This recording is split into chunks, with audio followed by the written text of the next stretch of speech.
Fidico.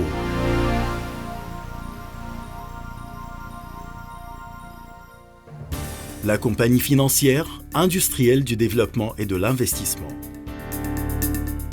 Des nouvelles techniques financières et technologiques offrent la chance et la stratégie nécessaires au développement de votre pays. Le continent africain se trouve aujourd'hui au carrefour. D'une part, le scénario des pays du tiers-monde est la pauvreté et la dépendance. D'autre part, on a l'espoir d'adopter des nouvelles méthodes et ceci sera le chemin qui nous conduit vers l'indépendance et la prospérité. Mais ça dépend de notre capacité de résoudre les futurs problèmes et d'exprimer nos vrais potentiels. Il y a des problèmes principaux communs dont souffrent presque tous les pays africains, y compris les lacunes de l'infrastructure et du logement convenable. Nous avons dans nos pays un trop petit nombre de dirigeants dans les domaines administratifs et technologiques. Comme on souffre d'un manque d'expérience, et tout ceci sont des facteurs tellement importants pour activer nos entreprises et nos industries dans tous les domaines économiques, notamment dans l'agriculture. En outre, les pays africains souffrent aussi d'une grande pauvreté éducative et d'un manque de soins sanitaires et des loisirs. Enfin, il faut noter que les pays africains souffrent d'un manque de financement. Ceci empêche la jeunesse africaine de participer au développement national indépendant. Les pays africains ont rarement développé durant les colonisations. Les pays occidentaux ont exploité les matières premières et les ressources de nos pays pour leur croissance. Des batailles et des révolutions ont été soulevées dans nos pays afin d'obtenir notre indépendance et notre liberté. Durant cette période, tous ces événements ont durement touché l'économie nationale, l'infrastructure et l'industrie, et ils se sont totalement détruits. Et au milieu de cette tragédie et de ce malheur, nous offrons les solutions originales et pratiques pour avoir un meilleur avenir. Nous avons la chance aujourd'hui, car les pays africains sont dans une période de reconstruction et du développement. C'est pourquoi l'infrastructure et le développement et le logement doivent être renouvelés, développés et reconstruits en vue de réaliser le développement économique pendant les années à venir. Cette situation où nous sommes aujourd'hui représente une opportunité exceptionnelle pour développer des nouvelles stratégies originales. L'utilisation des nouvelles technologies sera nécessaire donc à la réduction des coûts et à nous mettre au niveau de concurrence et nous rendre capables de créer des projets commerciaux, industriels appartenant à la jeunesse africaine. Notre objectif, c'est de réaliser un développement national indépendant et une stratégie basée sur l'exploitation de cette période du développement. La jeunesse africaine est notre espoir pour réaliser cet objectif. Donc, nos ingénieurs, savants et inventeurs possèdent les nouvelles techniques nécessaires à créer des nouveaux projets et industries. De même, nous avons les techniques financières originales nécessaires à financer les entreprises locales actuelles et qui seront construites au prochain futur, afin d'accomplir cette phase très importante du développement national de votre pays. La capacité que nous offrons à votre pays, résultante de la réunion des pionniers du développement social, géométrique et scientifique et des talents africains prometteurs. Mohamed Hassan est le premier à travailler plus de 20 000 heures afin d'arriver à la seule solution visée à élever une révolution du développement en Afrique. We believe that Africa must be developed by Africans, and we saw a lot of potentials in Mozambique. It's a very rich country. It has a lot of resources, minerals, raw materials, manpower, access to the sea, very nice environment, very kind people. And now all the rules and regulations is open to help foreigners to join in the development of the country. PDCO's chairman, Mohamed Hassan, says the government has in principle awarded the free trade zone in Walfish Bay to his company. Hassan describes the project as the most attractive in Namibia's economy. The project will cost PDCO an estimated $200 million. Very important project for the economy It will bring a lot of investment to the country, a lot of jobs to the country. It will improve the economy. It will utilize. It's a very, very rich country. Namibia is a very rich country. The project will involve developing additional infrastructure such as housing, healthcare, educational and recreational facilities in the town. PIDICO has invested more than $280 million in the agricultural sector in Namibia. This, being the biggest investment project since Namibia's independence, could create more than 2,000 jobs when it gets into full swing. PIDICO project is one of the major investments in Namibia since independence. It is going to revolutionize agriculture in this country, particularly in the northeastern part of the country, in the Caprivi Strip, where the first two major projects are to be launched within next week. PIDICO is a very unusual company. Basically, we are a group of innovators who came together to create the opportunity to realize our innovative potential. It's very difficult for the innovator or the inventor to function in a developed environment where you have to fight the normal barriers to resistance, and we basically organized an environment for innovation where we were able to use our scientists, our engineers, our inventors to be able to utilize their talents. More than 2,500 unemployed Namibians will soon have work through an agricultural project to be launched by PIDICO's subsidiary in the country. The managing director of the Industrial, Agricultural Development and Investment Company, Dr. Mohamed Aziz, arrived in Namibia today to start recruiting workers in the Caprivi. PIDICO has invested more than $280 million in our agricultural sector. And we'll have the overall rights and the overall interest. Why PIDICO? PIDICO applied and they made a proposal to the government that they want to establish such a zone. There was no other applications, so Cabinet approved PIDICO.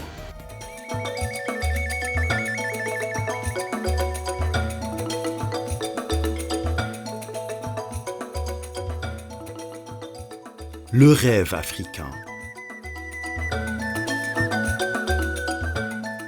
Il se compose de 1000 nouvelles communautés urbaines, 50 000 centres culturels, sanitaires et économiques qui seront répandus dans toute l'Afrique et seront partagés selon la typographie et le nombre de la population de chaque pays africain. Ces nouvelles communautés renferment les domaines suivants: des communautés agro-industrielles, des communautés minières, des communautés de pêche, des communautés touristiques et enfin des communautés de libre zone industrielle. Chaque communauté se compose de 35 000 unités d'habitation, 20 000 maisons économiques, 14 000 maisons moyennes et 1000 maisons luxueuses avec une infrastructure complète, des services socio-éducatifs, sanitaires, de loisirs et provisionnels. Et pour être en liaison avec les pays africains privés d'éducation, du soin sanitaire et de chances de travail, 50 000 centres culturels, thérapeutiques et économiques seront construits afin de couvrir 20 millions de kilomètres carrés des régions peuplées densément pour soutenir et renforcer les activités économiques, notamment celles de l'agriculture et de richesse animale. Alors, chacun de ces centres va servir une région de 20 km x 20 km et chaque centre renfermera un écran afin de recevoir la science, la culture et le divertissement de nos satellites avec les langues nationales et tribales et sur le niveau culturel convenable au site de chaque centre. De même, ces centres ont un soin sanitaire gratuit pour les peuples vivant autour d'eux. Comme ils offriront quelques activités économiques et des chances de travail dans le domaine de l'agriculture et celui de la richesse animale. La Banque panafricaine de marchands, c'est l'un des plus importants moyens financiers visant à créer des crédits bancaires pour le commerce commun entre les pays africains en utilisant leur propre devise locale. L'entreprise panafricaine de l'assurance sera créée pour former des certificats d'assurance pour toutes les opérations commerciales et de l'investissement africain afin de couvrir tous les risques. Ce projet majeur, qui exige la participation de plusieurs experts des pays africains et d'autres pays étrangers, y compris des professeurs, des médecins, des ingénieurs et directeurs, dont le nombre atteindrait les 5 600 000 personnes, nous oblige à créer une entreprise des voies aériennes africaines, renfermant 200 avions afin de faciliter le transport et le voyage de ce grand nombre. En outre, ce projet représente une transformation caractéristique dans le domaine de la communication. Les satellites, les réseaux des câbles de fibre optique, les réseaux du WiMAX et du Wi-Fi. L'utilisation de ces nouvelles techniques par des millions d'Africains va permettre l'opération du premier réseau d'Internet africain.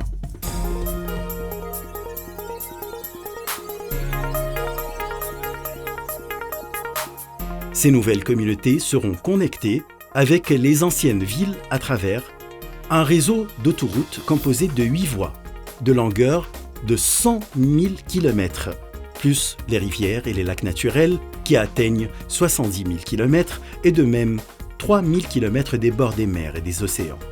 Ce réseau que Dieu nous a offert. Et ce sont de longues routes valables pour commencer immédiatement le projet avec le minimum d'investissement. Tous ces projets agricoles, industriels, éducatifs, ces centres curatifs seront butés des ennemis du progrès en Afrique, ceux qui monopolisent les richesses de nos peuples. Et c'est pourquoi on doit suivre des mesures et des précautions de sécurité strictes dans le cadre de la coordination et de la supervision de la part du ministère de la Défense et celui de l'Intérieur dans chaque pays africain et sous l'égide de l'Union africaine. Ce système de défense sera connecté par les satellites et les réseaux de la communication avec l'Union africaine et les deux ministères, celui de la Défense et celui de l'Intérieur dans tous les pays du continent africain. Le projet du développement concernant ce rêve africain se compose de 4 étapes. La première étape, c'est le financement. La politique financière de ce projet se base sur la non-participation d'aucun pays africain dans le financement de ces projets. Aucun pays africain ne sera obligé à participer au financement de ces projets.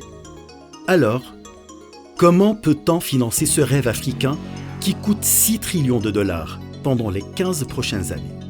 À travers 38 nouveaux moyens de financement, intitulés la technique MK du financement, qui dépend de ne pas investir ni emprunter, mais de créer une somme d'argent suffisante pour faire de ce projet un projet d'autofinancement. Ces moyens ont été utilisés en Zambie, au Congo, au Mozambique, en Tanzanie, au Maroc et en Afrique du Sud. La seconde étape, c'est le système MK de la construction. C'est le meilleur, le plus rapide, le moins cher système de construction pour les pauvres et les riches. On va utiliser 4 composants de construction fabriqués du sable, seulement d'une façon compliquée. Ces 4 composants mènent à la construction de 10 maisons chaque jour, dans chaque site, à l'aide de 90 ouvriers seulement. Tasser le sol, à l'aide d'un compacteur d'impact, de même en utilisant les raffineries du pétrole, afin de former une forte surface qui sera aussi isolatrice de l'eau et de la surface du sol. Construire les murs en utilisant les briques MK entrecroisées de tous les côtés sans utiliser le soudage. Les planches sont formées de MK aux couleurs changeantes et des images 3D. Couvrir les plafonds en utilisant des plaques entrecroisées de verre mousse. La troisième étape, c'est l'éducation. L'éducation est la seule solution afin d'arriver à la prospérité et l'espoir d'avoir un avenir radieux pour notre continent noir.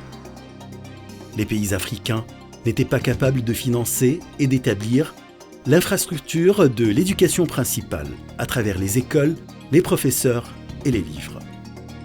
Plus de 50% des enfants africains ne vont pas à l'école. C'est pourquoi on est arrivé à cette solution magique qui transforme le manuel scolaire en une tragédie et en suspense en utilisant les trucs visuels et cinématographiques et à travers les films académiques culturels en 3D et des films d'animation qui attire les jeunes comme les adultes à l'éducation. Car les écrans qui se trouvent dans les centres culturels reçoivent les retransmissions des satellites africains du projet. Ce projet se compose aussi de 40 000 écoles, 40 écoles dans chaque ville et où travaillent 4 millions de professeurs et chaque élève aurait son propre ordinateur.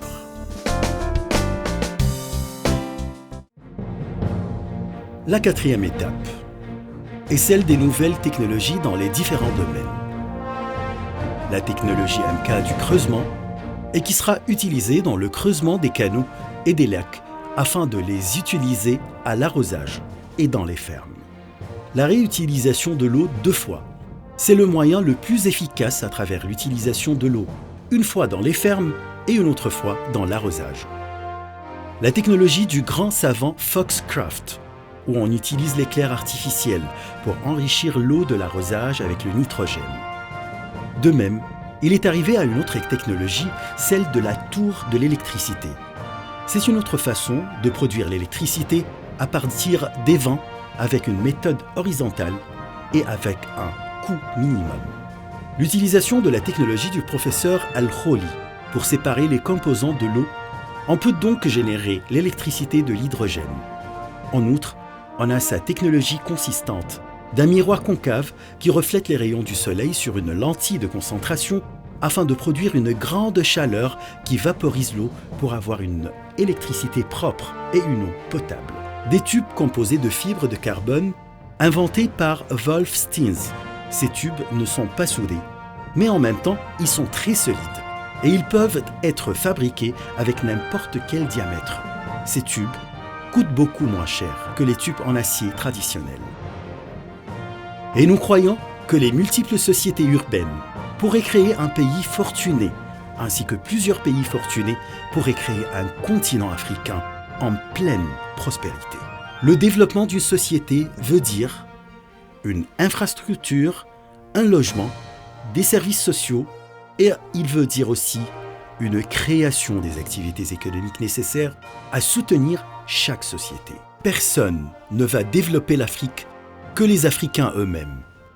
Telle est la philosophie de FIDICO et la stratégie que nous allons suivre dans votre pays. Comme il y a une autre mission très importante pour FIDICO, c'est la pression des Occidentaux exercée sur les pays en voie de développement afin de réserver leur industrie et qui a eu lieu au temps où les pays et les peuples africains possèdent la moindre ressource financière. Quand les industries commencent à être sous forme d'adjudication, qui donc va réussir à contrôler les régions stratégiques de l'économie nationale? Vous pouvez garantir la liberté que vous avez lutté pour l'acquérir et de continuer pour acquérir un avenir quand vous gardez l'indépendance économique. FIDICO représente une solution immédiate pour ce délicat problème. FIDICO va aider les directeurs, les ouvriers et les peuples à posséder des actions dans les industries majeures de l'économie nationale. Votre peuple devait être capable à participer effectivement au développement et aux activités économiques dans votre pays. Les industries existantes et les opportunités du développement, les biens doivent être locaux s'ils ne sont pas possédés par le gouvernement, alors par des citoyens honnêtes et qui s'intéressent au développement de leur pays. On doit entraîner les riches et leur donner la chance de contribuer au développement national. De même, ces gens doivent être soutenus par les initiatives financières originales présentées par FIDICO. Les projets du lancement seront financés 100% par FIDICO et 0% par les participants locaux. Ce financement est un grand risque et qui ne supporte pas aucune garantie ou intérêt bancaire, mais des conditions de long terme de paiement, plus de 10 à 20% des profits jusqu'à la fin de paiement. Les projets de la construction vont soutenir plusieurs entreprises locales dans les domaines de la construction et des entreprises de la fabrication des équipements géométriques, etc. FIDICO représente un système du marché de capitaux pour les actions qui convient avec nos revendications. À la fin, aujourd'hui, en Afrique, c'est le temps des stratégies originales et d'unifier les efforts pour résoudre les problèmes de nos pays en voie de développement. Les pays africains sont parfaitement prêts à profiter des nouvelles idées et des nouveaux concepts. De même, ces pays possèdent les ressources exigées, de la richesse, de l'enthousiasme et du nationalisme. Il y a quelques chefs de nos États pensent que l'originalité, le développement et l'indépendance économique sont des éléments et des pas fondamentaux vers un avenir merveilleux. Les buts de FIDICO, résultant des expériences locales avec la mise en considération des facteurs et des influences internationales dans une communauté internationale qui souffre de l'instabilité et qui est dans un état du changement et de redistribution de la richesse et de l'autorité. Le temps, c'est maintenant et où? C'est en Afrique. FIDICO, c'est l'outil nécessaire à transformer le rêve vers la réalité, l'impossible vers le possible, pour contribuer à l'essor du développement souhaité dans votre pays, pour que le continent africain soit placé dans l'hiérarchie historique des nations. FIDICO, c'est la stabilité à travers les années futures de vos nations.